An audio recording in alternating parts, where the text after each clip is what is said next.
Dia 1 da semana 38, Daniel 10.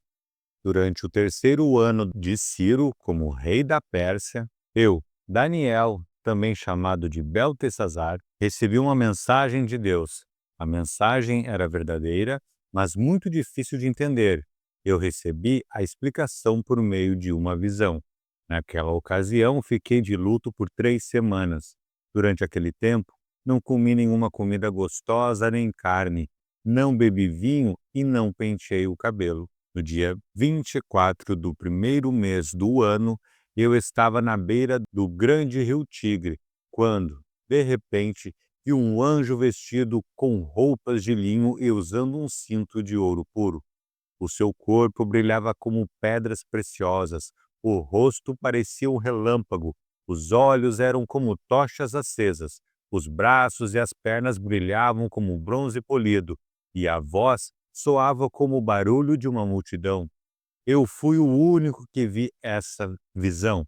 Os meus companheiros não viram nada, mas ficaram apavorados e fugiram e se esconderam. Eu estava ali sozinho enquanto via essa visão impressionante. Fiquei pálido de medo e perdi as forças. Quando ouvi o anjo falar, desmaiei e caí de bruços no chão. Aí a mão de alguém me levantou e eu fiquei de joelhos, apoiando-me nas palmas das mãos. E o anjo me disse: Daniel, Deus o ama muito e me mandou falar com você. Fique de pé e preste atenção no que vou dizer. Então eu fiquei de pé, tremendo dos pés até a cabeça. Aí ele disse: Não fique com medo, Daniel, pois Deus ouviu a sua oração desde a primeira vez em que você se humilhou na presença dele a fim de ganhar sabedoria. Eu vim em resposta à sua oração. O anjo protetor do reino da Pérsia lutou contra mim durante 21 dias, mas Miguel, um dos anjos-chefes, veio me ajudar, pois eu estava lutando sozinho contra os reis da Pérsia. Agora, eu vim explicar a você o que vai acontecer com o seu povo, pois essa visão é a respeito de coisas futuras. Enquanto ele me dizia isso, eu fiquei calado, olhando para o chão. De repente, um ser parecido com um homem tocou os meus lábios. Aí comecei a falar e disse ao anjo que estava na minha frente: Meu senhor, essa visão me deixou aflito e estou me sentindo fraco. Como é que eu, seu criado, posso falar com o senhor? Estou completamente sem forças e quase não posso respirar. Então ele me tocou de novo e com isso senti as minhas forças voltarem. Ele disse: Deus o ama, portanto não fique com medo. Que a paz de Deus esteja com você.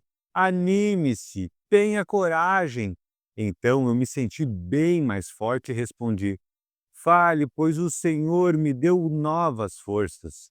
Ele disse: Sabe por que eu vim falar com você? Foi para dizer-lhe o que está escrito no livro da verdade. Mas agora eu preciso ir lutar contra o anjo protetor da Pérsia. Quando a luta acabar, virá o anjo protetor da Grécia.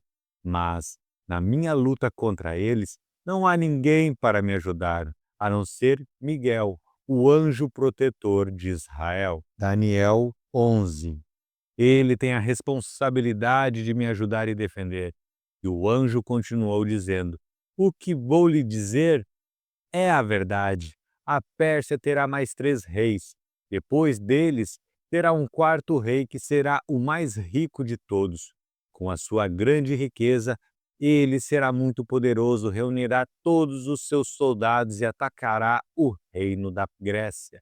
Depois aparecerá outro rei muito valente. O seu reino será imenso e ele fará o que quiser.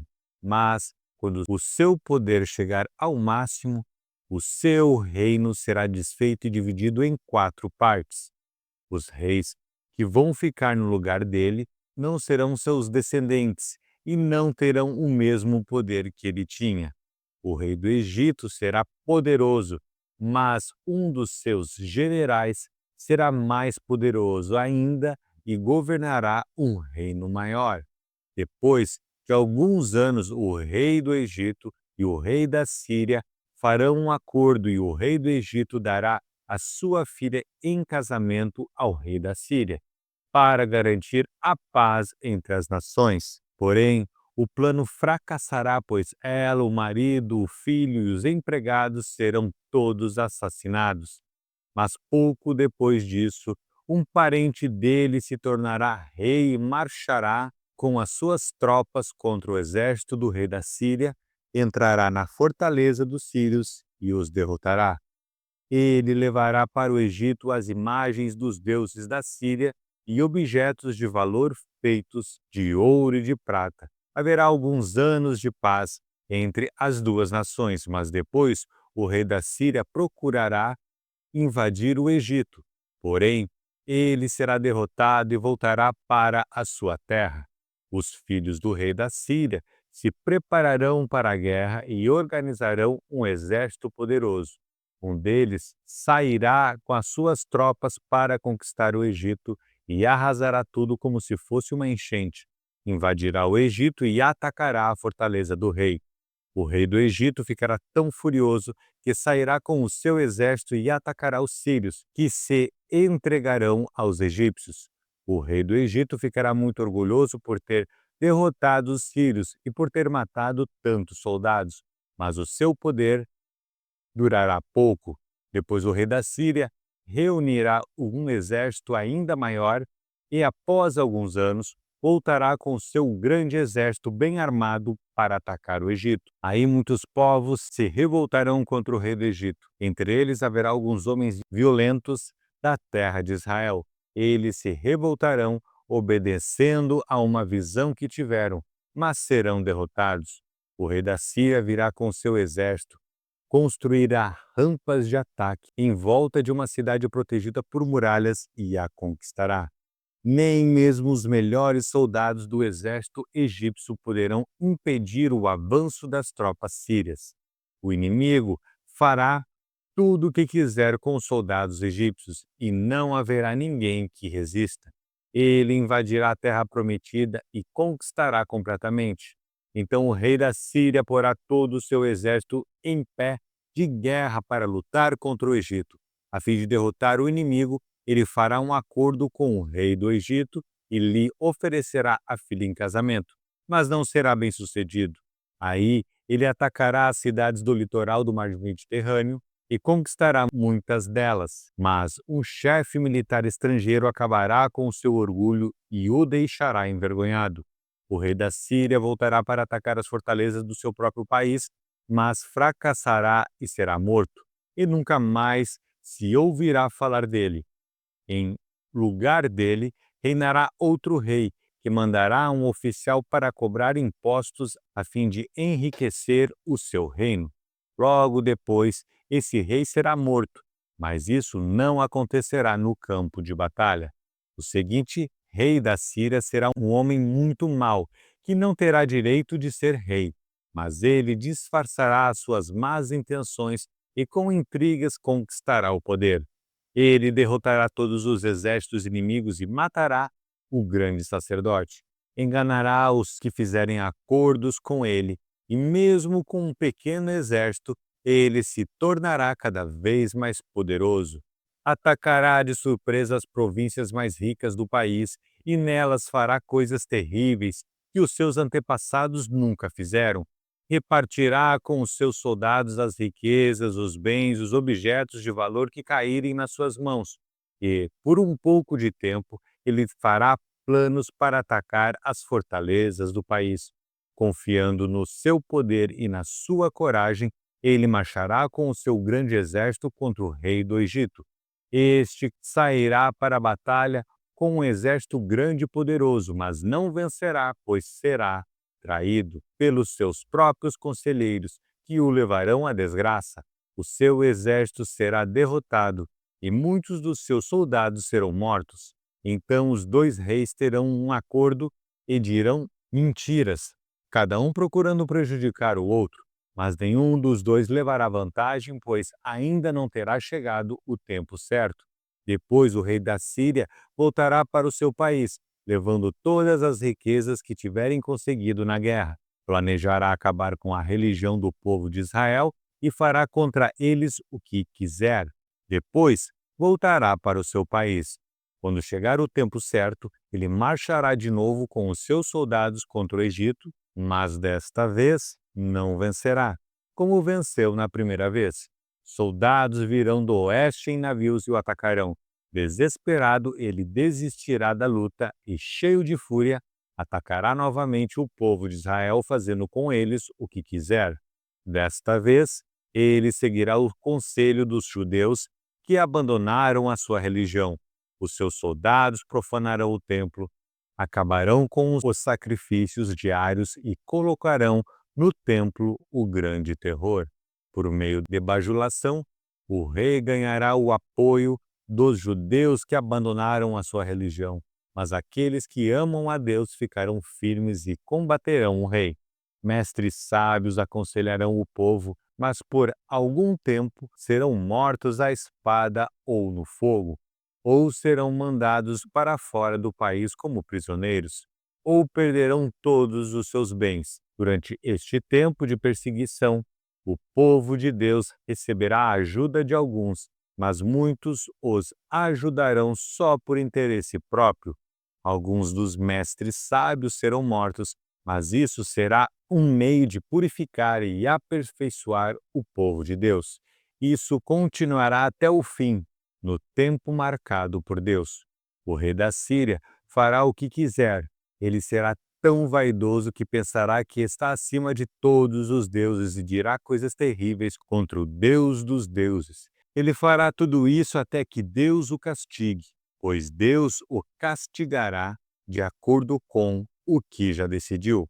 Esse rei não adotará os deuses que os seus antepassados adoravam, nem os deuses que as mulheres preferem, nem qualquer outro deus, pois ele acreditará que está acima de todos os deuses.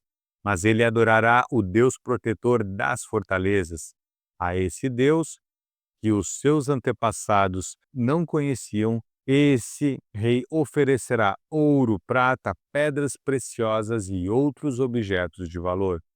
Com a ajuda de pessoas que adoram um Deus estrangeiro, ele defenderá as suas fortalezas, e todos os que o aceitarem como rei receberão honrarias, posições de autoridade e terras. Quando chegar o momento final, o rei do Egito atacará o rei da Síria, e este sairá ao encontro com todas as suas forças armadas, isto é, carros de guerra, a cavalaria e muitos navios. Como as águas de uma enchente, os seus soldados invadirão o Egito. Ele invadirá também a terra prometida e matará milhares e milhares de pessoas, mas escaparão os povos de Edom e de Moabe e a maior parte do povo de Amon. O seu exército ocupará muitos países, nem mesmo o Egito escapará. Levará do Egito os tesouros de ouro e de prata e outros objetos de valor, e conquistará também a Líbia e a Etiópia. Mas chegarão notícias do leste e do norte, que o encherão de medo. Furioso, ele sairá com os seus soldados, resolvido a matar muita gente.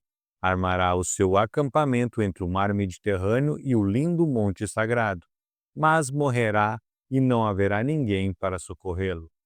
Daniel 12. E o anjo continuou dizendo: Nesse tempo aparecerá o anjo Miguel, o protetor do povo de Deus.